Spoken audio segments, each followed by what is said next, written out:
قیدی کے دعا اسلامی کہانی بیان کیا جاتا ہے کہ ایک بڑی دوپہر کی بات ہے جب ہر طرف لوگ اپنے اپنے کاموں میں مصروف تھے۔ ایسے میں مکہ کے بازار میں پکار ہوتی ہے جسے سن کر لوگ کثیر تعداد میں ایک ہی سمت چل پڑتے ہیں۔ سب کو متوجہ کرنے کے لیے ڈول بجایا جاتا ہے۔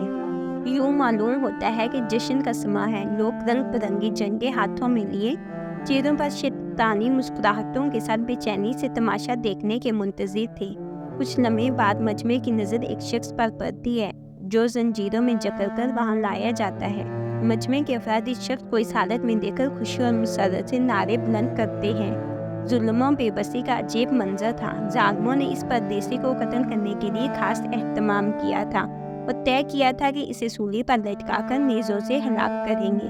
ابھی مجمع میں خوشی کی شادیانے بج ہی رہے تھے کہ دوبارہ سے ماحول میں خاموشی چھا جاتی ہے۔ اس قیدی کو لانے والوں نے قیدی سے پوچھا کہ کوئی خواہش ہو تو بتاؤ، وہ پوری کی جائے گی۔ مجمع کے لوگ سوچ رہے تھے کہ شاید قیدی امان مانگے گا یا شاید مال و دولت مانگے گا، مگر قیدی نے کہا میری تو کوئی اور خواہش نہیں، البتہ میں یہ چاہتا ہوں 2 رکعت نماز پڑھنے کی مہلت دی جائے۔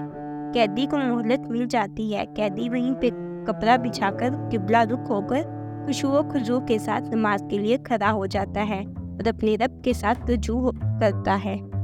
نماز مکمل کے بعد لوگوں سے مخاطب ہو کر کہتا ہے میں نماز میں زیادہ وقت صرف کرتا، لیکن پھر تم سمجھتے کہ میں موت سے ڈر گیا ہوں اور قتل کا وقت ٹال رہا ہوں، جبکہ ایسا بالکل نہیں۔ اس کے بعد یہ قیدی بڑی دلیری اور شجاعت کے ساتھ سولی کے نیچے کھڑا ہو جاتا ہے۔ بلند آواز سے وہ قیدی چند اشعار پڑھتا ہے اور دعا کرتا ہے الہی ہم نے تیرے رسول صلی اللہ علیہ وآلہ وسلم کا پیغام ان لوگوں تک پہنچا دیا، اب تو اپنے رسول صلی اللہ علیہ وآلہ وسلم کو میری خبر پہنچا دے۔ دعا مانگنے کے بعد قیدی نے آسمان کی طرف نظر اٹھائی اور مجمع میں موجود ہر شخص کے لیے بآواز بلند آواز بددعا کی کہ یا رب ان میں سے کسی کو باقی نہ چھوڑ۔ اس کے بعد قیدی نے پھندا گلے میں ڈال دیا اور موقع پر ظالموں نے دوبارہ قیدی کو ایک لالچ دیا کہ کیا تم چاہتے ہو اپنی بیوی بچوں کے ساتھ اپنے گھر میں آرام کرو اور محمد صلی اللہ علیہ وآلہ وسلم کو تمہاری جگہ سولی پر لٹکا دیا جائے؟ یہ سن کر قیدی نے بڑے جوش و جذبے کے ساتھ جواب دیا کہ خدا کی قسم مجھے تو یہ بھی گوارا نہیں کہ آپ صلی اللہ علیہ وآلہ وسلم کے پاؤں میں کانٹا بھی چبھے اور میں آرام سے بیٹھا رہوں۔ بس یہ سننا تھا کہ ظالموں نے سولی کا رسا کھینچ دیا اور قیدی کو پھانسی پر چڑھا دیا۔ اس موقع پر جبرائیل امین نے اس قیدی کو سلام رسول صلی اللہ علیہ وآلہ وسلم پہنچایا۔ اس وقت حضرت محمد صلی اللہ علیہ وآلہ وسلم اپنے صحابہ کے ساتھ ایک جماعت کے درمیان تشریف فرما تھے۔ اچانک آپ علیہ السلام پر وحی کی کیفیت طاری ہو گئی اور منہ سے بے ساختہ نکلتا ہے وعلیکم السلام یا حبیب۔ صحابہ کرام حیرت سے آپ صلی اللہ علیہ وآلہ وسلم کی طرف دیکھتے ہیں۔ آپ صلی اللہ علیہ وآلہ وسلم نے ان کی حیرت مان لی اور مخاطب ہو کر فرمایا کہ حبیب رضی اللہ تعالیٰ عنہ کو اللہ تعالیٰ کے دشمنوں نے قتل کر دیا ہے۔ یہ جبرائیل امین مجھے ان کا سلام پہنچانے آئے تھے۔ حبیب رضی اللہ تعالیٰ عنہ مدینے کے ان خوش نصیبوں میں سے تھے جنہیں ہجرت کے قبل اسلام کی سعادت ملی۔ جنگ بدر کے 313 بہادروں میں آپ کا نام بھی شامل تھا۔ آپ نے اس غزوہ میں مشرکین کے ایک بڑے رئیس حارث بن عامر کو جہنم واصل کیا تھا۔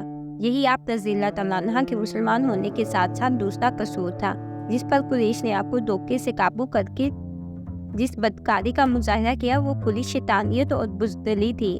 ایسا فعل تو عرب کے قومی روایتوں کے بھی خلاف تھا، مگر قریش کے مشرکین جوش انتقام میں بالکل اندھے ہو چکے تھے، اس لیے حضرت حبیب رضی اللہ تعالیٰ عنہ کو اس بے دردی سے شہید کیا گیا۔ حضرت حبیب رضی اللہ تعالیٰ عنہ کی شہادت کے چند دن بعد حضور اکرم صلی اللہ علیہ وآلہ وسلم نے چند صحابیوں کو ان کا جسد خاکی مکہ سے لانے کا حکم دیا۔ حضرت زبیر اور حضرت مختار رضی اللہ تعالیٰ عنہ نے مکہ پہنچ کر آپ رضی اللہ تعالیٰ عنہ کا خاکی سولی سے اتارا تو یہ دیکھ کر بالکل حیران رہ گئے کہ آپ کا جسم بالکل تازہ ہے، آپ کے زخموں سے ابھی تک خون ٹپک رہا ہے۔ بے شک حضرت حبیب رضی اللہ تعالیٰ عنہ ایک جلیل القدر صحابی تھے جن کو آپ صلی اللہ علیہ وآلہ وسلم سے بے حد محبت تھی۔ آپ رضی اللہ تعالیٰ عنہ نے غزوہ احد میں بھی بہادری اور استقامت کا مظاہرہ کیا تھا۔ آپ رضی اللہ تعالیٰ عنہ وہ صحابی ہیں جن پر رسول صلی اللہ علیہ وآلہ وسلم نے سلام بھیجا۔ اللہ تعالیٰ سب کو قلب سلیم عطا فرمائے اور قرآن حدیث پر چلنے کی توفیق عطا فرمائے، آمین۔